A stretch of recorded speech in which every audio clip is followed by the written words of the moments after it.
From the WKYT studios in Lexington, this is Kentucky Newsmakers with Bill Bryant.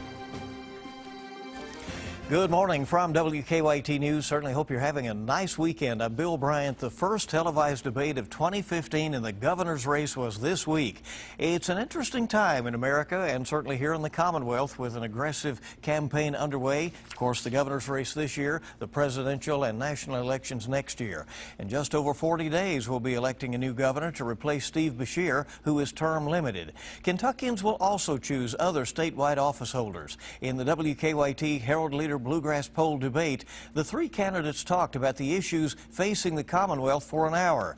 Now later you'll hear from the panelists at the debate and from University of Kentucky political expert Dr. Stephen Voss. First, a quick look at some of what Republican Matt Bevin, Democrat Jack Conway, and Independent Drew Curtis had to say on the stage at Bellarmine University.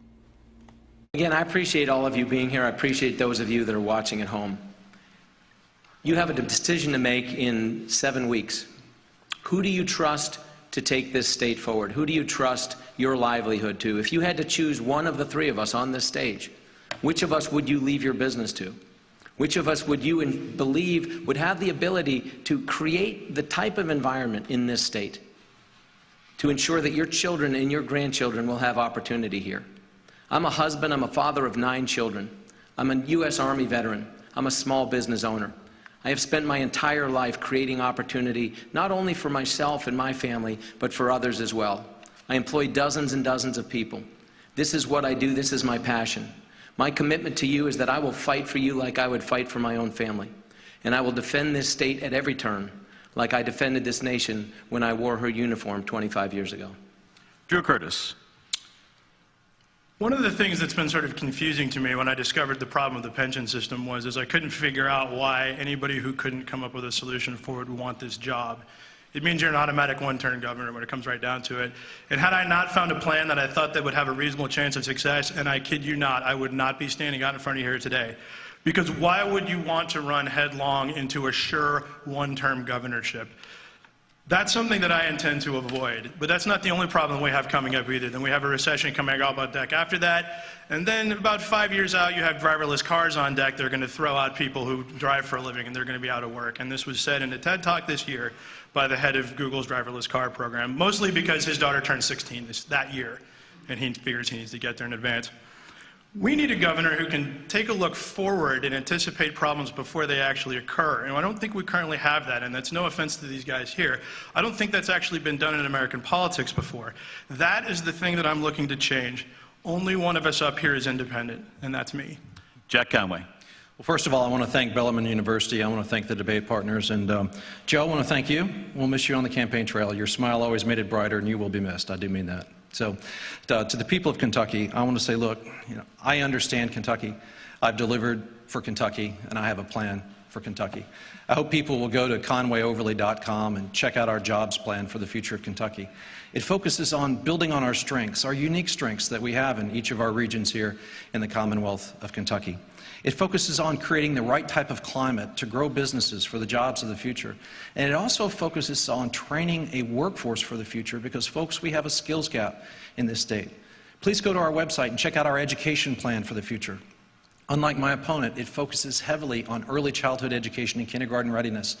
It sets up a plan to help with financial readiness for students going off to colleges, and it encourages us to be more efficient. I've delivered as your Attorney General. I've cut my office's budget by 40%. I've done more with less, and I'd be honored to have your vote on November the 3rd. And so now the candidates for governor are back out on the road after their first televised debate, and joining me is University of Kentucky political science professor Dr. Stephen Voss. He is often quoted statewide and around the country about politics here in the Commonwealth. Dr. Voss, welcome, and it's good to see you. Thanks for coming in. Thanks for having me, Bill. What's your reaction to this first televised gubernatorial debate, the three candidates sharing that stage in Louisville? Well, when you ask who won, there are two ways to think about that with a debate. There's who gave the strongest performance and whose performance was much better than expected. And either one can make a little difference in the race. If you just ask me, the matchup between the Democrat and the Republican, I think Bevin came out better off in that debate. He's an inexperienced politician. There was no guarantee he was going to be able to pull off that format. but he managed to balance energy and detail. And when people are watching, that's what they're looking for. What kind of person are they dealing with? They're not parsing every little policy proposal. And the energy he had was pretty healthy. The confidence he had was good. You know, people are talking about Conway's sweating or looking physically uncomfortable, but I really think the bigger issue is, did he seem comfortable talking to the voters? And there was a little bit of discomfort there. You know, the head didn't move with the words quite, and some of the stumbles sounded like rehearsed answers. Was it a game changer between the two men? Not at all. You know, most of the people watching that are either Republican or Democrat. Neither candidate did badly such that they'd lose their supporters. So mostly a wash, but Bevin was a slightly positive surprise, I think. Is the performance of either man surprising to you, given, as you said, that Bevin is inexperienced? He has run one Senate campaign before, but has not held public office. And Conway has been elected and re-elected statewide as Attorney General and has a U.S. Senate race under his belt. Well, you know, in a sense, both of these guys are losers, right? They both lost their last big race. Conway lost for the Senate, and then later Bevin lost for the Senate. And that happens the first time you enter politics. The question was, who learned the lessons from their loss? And I think Bevin was looking better than he looked when he was on the campaign trail against McConnell. That was the surprise. You know, he could have been the Bevin we saw earlier. He's gotten better. He learned from his first foray. Conway's going to have to learn from that debate, I think, and come back for his next debate appearance looking more comfortable. And candidates often do bounce back. Remember, Barack Obama lost badly to Mitt Romney in the first presidential debate, but nobody thought that about the next two. Famously, Ronald Reagan had quite a bad performance in Kentucky when he spoke in 1984. There was a debate with Walter Mondale, and then, of course, came the line about not using age in the campaign, and he had that bounce back as well. And remember, the people who are going to decide the election aren't really watching yet. Okay, they're not ready for this. The election's not soon enough. These are the hardcore people, the insiders, who already mostly know how they're voting. And nobody made the kind of mistake that makes it to the regular voter, you know, that keeps showing up in ads, that you know, so far. Now maybe when they parse the facts we'll come up with that kind of error. But not making an error is the main goal. And they succeeded at that, both of them. How important is that spin after a debate? You know, that the campaigns go out and say, well, of course we won, or in the case of a comment that might have been made in the debate, it's seized on and circulated that may have potentially wider circulation than the debate itself had. Well, it's critical. Most people get their political information secondhand, thirdhand. There's the person to whom they look to make sense of it all, and that may be media people, that may be a relative who follows politics, or a friend, or an interest group leader, but that's how most of us get it. And the question is, was there something in the debate that those opinion formers could take and bring? And there really wasn't any, you know, smoking gun mistake in terms of delivery, at least, that the clips could be spread around and really undermine anybody's candidacy. Obviously, the candidates don't have control of the agenda that evening in terms of the subjects that will be talked about. The panelists do, and there was a wide issue set. Some of the ongoing problems like pensions and the highway fund and some of those things were discussed. But Republican Matt Bevin returned often to the controversy about same-sex marriage licenses when he could. How much of a factor does that appear to be in this race? Was he effective in interjecting that in the debate? Well, the same-sex marriage battlefield helps Republicans, helps Bevin, because we have a large number of voters in this state who, when you look at them in terms of social and cultural issues, they're conservative. They tend to be religious. Same-sex marriage tends to shift them towards the GOP. But when you start talking about pocketbook issues, money issues, minimum wage, things like that, they don't sound like Republicans. They sound more like Democrats. Many of them are registered Democrats. They show no real loyalty to the Republican Party. And those folks can go either way or they can stay home, right? And if Matt Bevin can keep the battlefield in the social and cultural domain, then they're looking at this race the way they looked at the Senate race, the way they look at presidential contests, and they look Republican, they look red state. Conway wanted to talk about education. He has a plan for early childhood education that is out, and he brought that up. How did he handle that night? Well, I mean, he needs a little more power behind what he says, and he needs the lines that really stick, and that's what I would be looking for next time. He very much wants this election to become a pocketbook vote-based election so that those Democrats are thinking of him as a way to help their families, help their children. It's what he needs.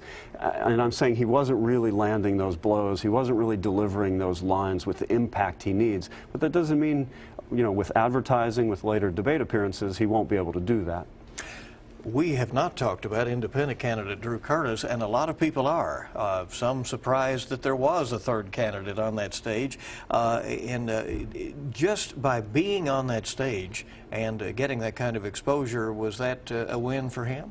Well, like I said, there are two ways to win a debate. You can do the best, you can do the better than your expectations, and that's where Drew Curtis clearly shone. I mean, people didn't expect much from an independent candidate, and he stood side by side with these two serious gubernatorial candidates and indeed held his own. He looked as strong or stronger at times than the other candidates. Now, he's still got a little work to do. He's a little wonky, a little policy-oriented, and we'll see if he can sort of cultivate some more politician skills so that he's landing, answers that get across to regular voters that makes him feel like somebody like them. Right? You can't be the scold, the accountant who seems really smart, but you wouldn't see in your living room, who says, well, that'd be great, but we don't have enough money, right? You need to go beyond that, have some kind of vision. Still really hard for an independent candidate to pull this out, because usually what happens is voters flirt with them. And I think, boy, it would be nice to have somebody like that.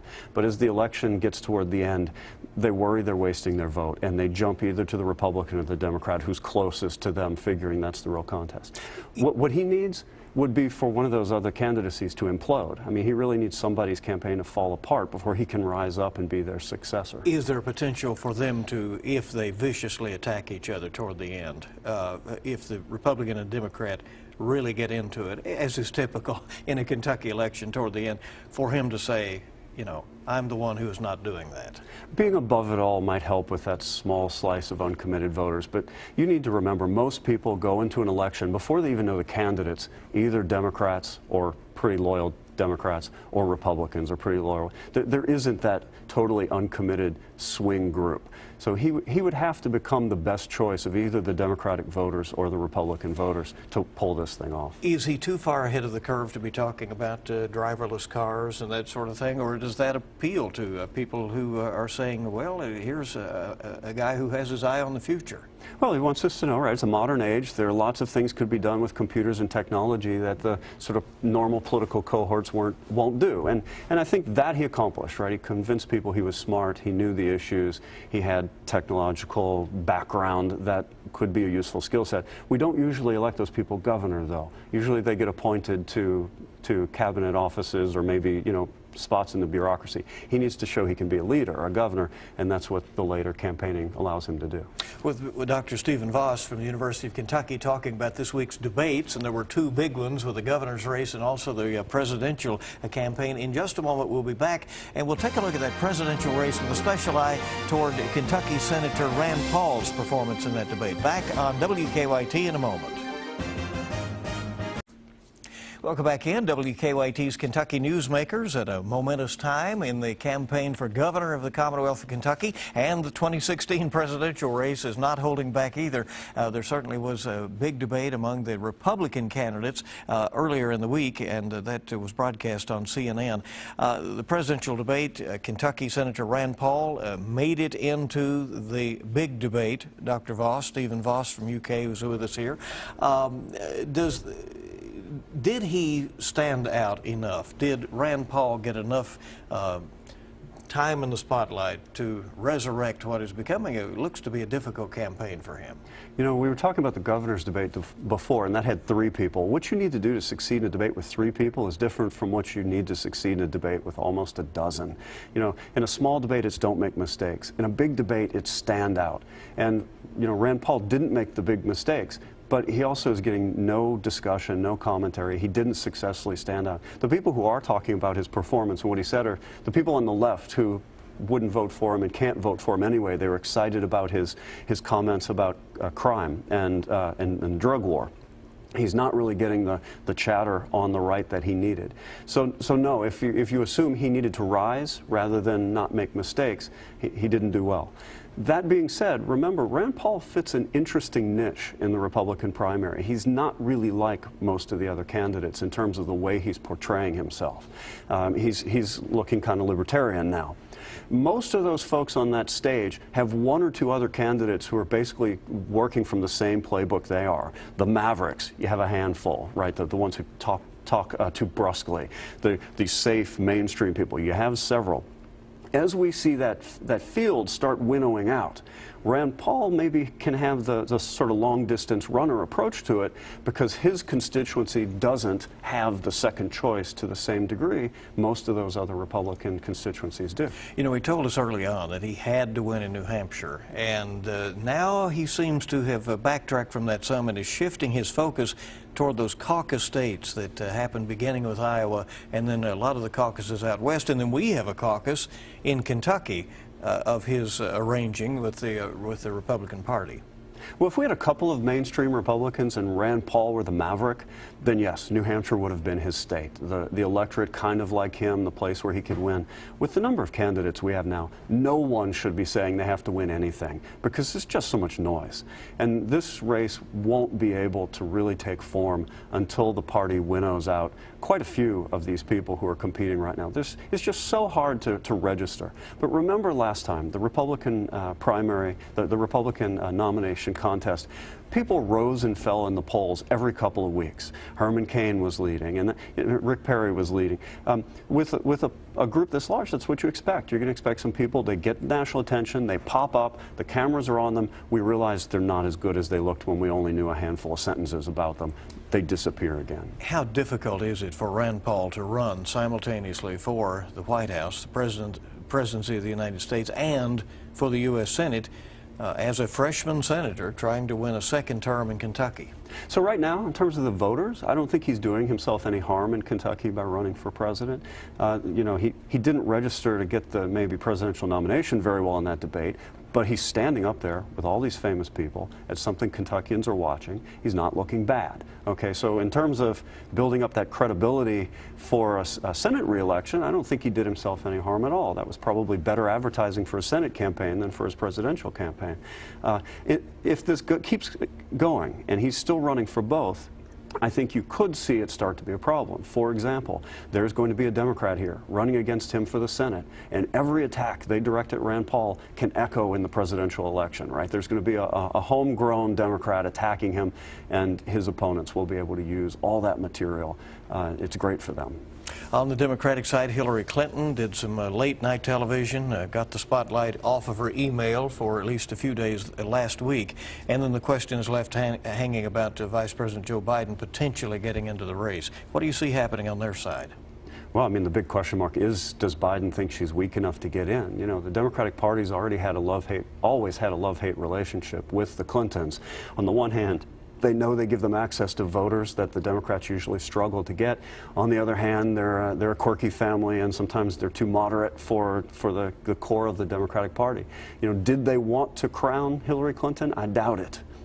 And now that she's looking weak, you know, you're seeing the Democrats start to wonder, well, do we have to take her? You know, do we have a different option? But she's still strong. She's still capable. She's still got that broad appeal. You know, right now, I'd still say she's the horse that you bet on if you want the weak odds, but the safest win. Back to the Kentucky race just for a second, and a few seconds left. What do you look for in the next 40 or so days as these candidates try to win the governorship?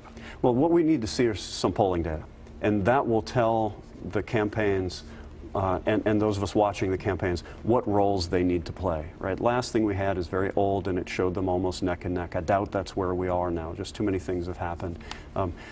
The front runner usually starts to play it safe, starts to do the sorts of things basically Matt Bevin's doing, start talking about who their cabinet officers would be. The challenger needs to shake things up, needs to do some game-changing, even if they're a little risky actions, to get public attention on them and have them reframe how they're thinking about their vote.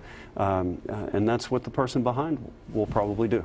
Dr. Stephen Voss, thank you very much for coming in. Appreciate it. Thank you. Good perspectives. And we'll be back in a moment and a conversation involving the moderator and the panelists who were in Louisville for that Bluegrass poll debate. It came right after the candidates left the stage, and you'll see it next. Well, hello and welcome to a special edition of the Powers That Be and Kentucky Newsmakers, WKYT Join TV up here in Lexington and WHAS TV in Louisville. We are here on the Bluegrass Poll debate stage with the panelists who joined us that night. I'm Joe Arnold. Bill Bryant, WKYT. Joe Girth with Courier-Journal. Renee Murphy, WHAS. And I'm Sam Youngman with the Lexington Herald-Leader. We're going to start over here with Sam. Just your gut reaction here. First of all, these candidates stayed on time. Right. I've never seen that happen before. It's unprecedented. You know, look, I thought it was a great debate. I thought we covered a lot of ground, a lot of issues that are critical to the future of Kentucky. I think the surprise for a lot of people is going to be Drew Curtis. I think people are going to be talking about Drew. He was very well prepared and he was funny, which is always nice in these kinds of settings. Gut reaction?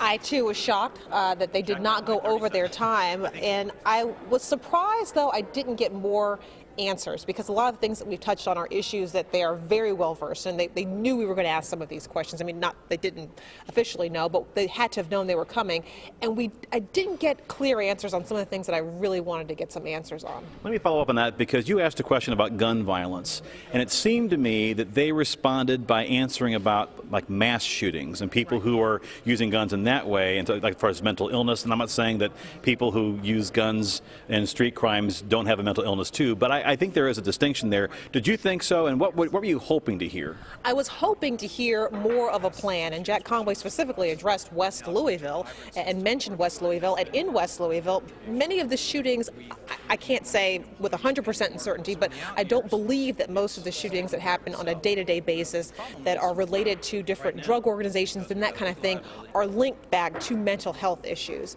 And I wanted to hear more solutions. He did talk about early childhood education on a different level, which I think falls into that category, but I didn't hear more on a day-to-day, the people that we do stories on, the families that we talk to once a week who've lost a loved one, that it's necessarily linked to mental health issues, but what's happening on the ground level right now.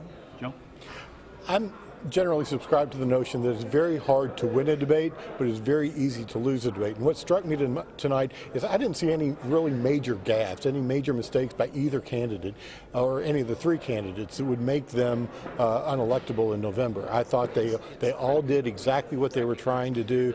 You saw Bevin trying to trying to come off as a candidate who people can trust to lead the state. You saw Conway talking about his experience in government, and you saw Drew Curtis really establishing himself as someone who has studied the issues and knows what he's talking about, which you know, for a third-party candidate, that's an important thing to do. Bill? Well, I've done these debates since the 1980s, and this one tonight I thought was very good. The candidates, as always, are a little tense. There are always some attacks, and there was some levity, and I thought, as was mentioned, Drew Curtis provided some of that from time to time when he went after both of his opponents, one time or the other. But I think we got a better idea tonight of these gentlemen who want to lead the Commonwealth of Kentucky after the second two-term governor in our recent history. 8 years under one administration, and now a change of some kind is coming. On the style question, we'll go back to Joe and then back this way again. It seemed to me that Matt Bevin, though, was more on the attack, if you will, tonight. He had the most attacks on Conway than any other exchange between two candidates. Yeah, I think so. He went after him a number of times on the issue of not appealing the Judge Hayward ruling in the gay marriage case. And you know, I think that was his plan. He saw Conway attack a little bit. I mean, he threw out a jab concerning not lying about his education, which is certainly something they've been attacking Matt Bevin for his claim of having graduated from a master's program at MIT.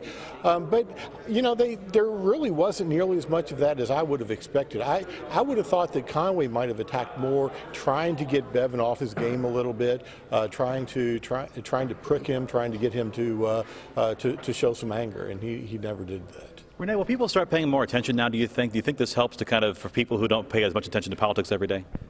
I would hope so. I would hope yes, but I'm afraid not, because some of the answers I think people may have been looking for may not have been clearly defined. For example, I listened to Matt Bevin this afternoon. He talked about his FBL interview, and obviously he had more time, but I think he could have summed up some of his answers the way he explained them on FPL, especially in regards to Medicaid. He explained his plan with Medicaid expansion and Kentucky Connect and the federal system under that federal umbrella. He explained it much better than on this afternoon's interview than he did up here on the debate stage. I think that's a key issue.